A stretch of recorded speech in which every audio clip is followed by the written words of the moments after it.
Right now it is time for us to check sports, and I'm going to start off with something, a brief story that involves a sports figure and my response to it. Tony Dungy, Super Bowl winning coach, very good football coach, a very good announcer on TV when he sits on a panel and does pregame and halftime shows. It's come to light that he does not support abortions. He's going to attend a March for Life event, and the public outcry from certain people has been, once again, going after him. Listen. And one person said he spent years as a bigot. Now, I don't know when somebody's personal opinion on abortion, whether they're for it or against it, should have anything to do with their football coaching career.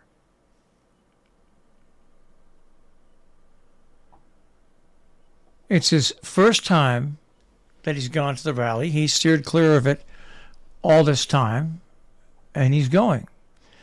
Now, David Zinn, the sports editor for The Nation, said he is, quote, done with Tony Dungy and the way NFL and NBC coddle his right-wing extremism, end quote.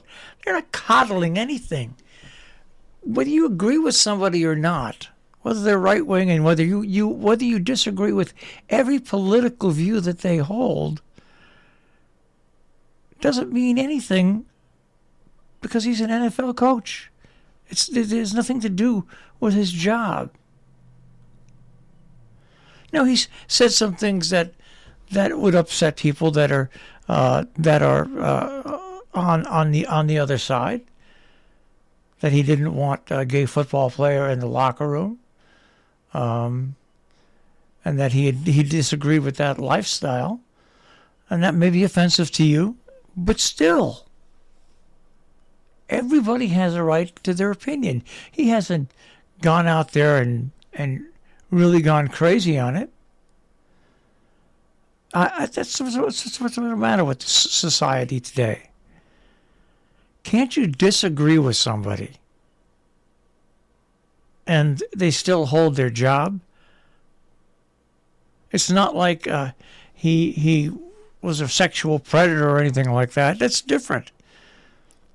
Everyone in this country is founded on the fact that everybody has the right to a personal opinion, and if they're really a public person, like an NFL coach or an NFL player or a movie star, they have a right to express it, whether it's liberal, whether it's conservative.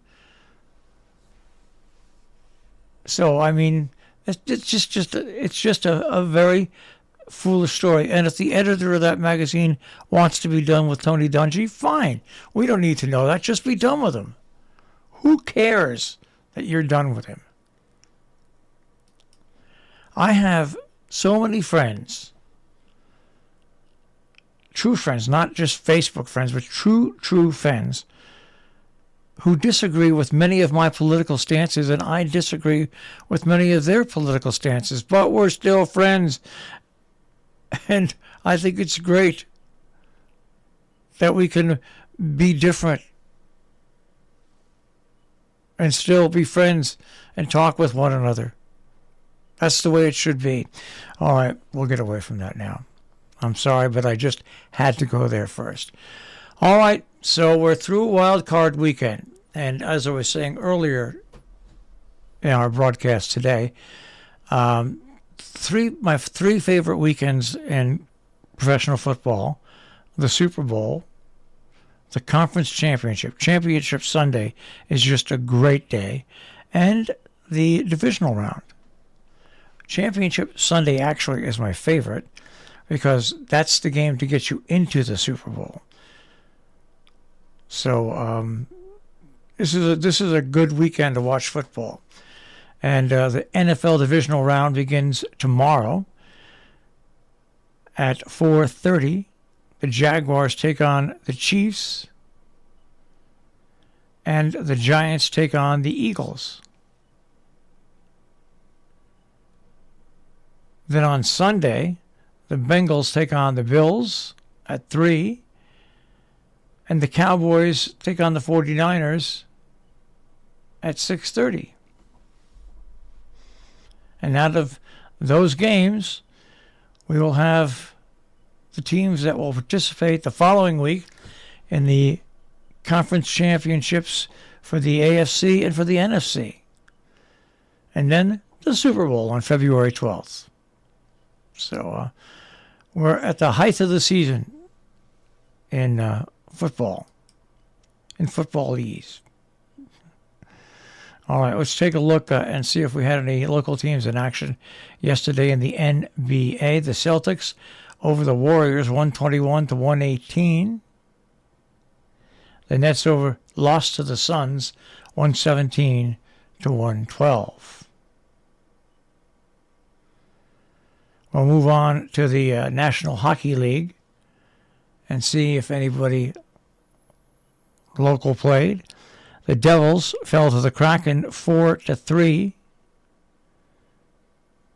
in National Hockey League action. That's the only local team.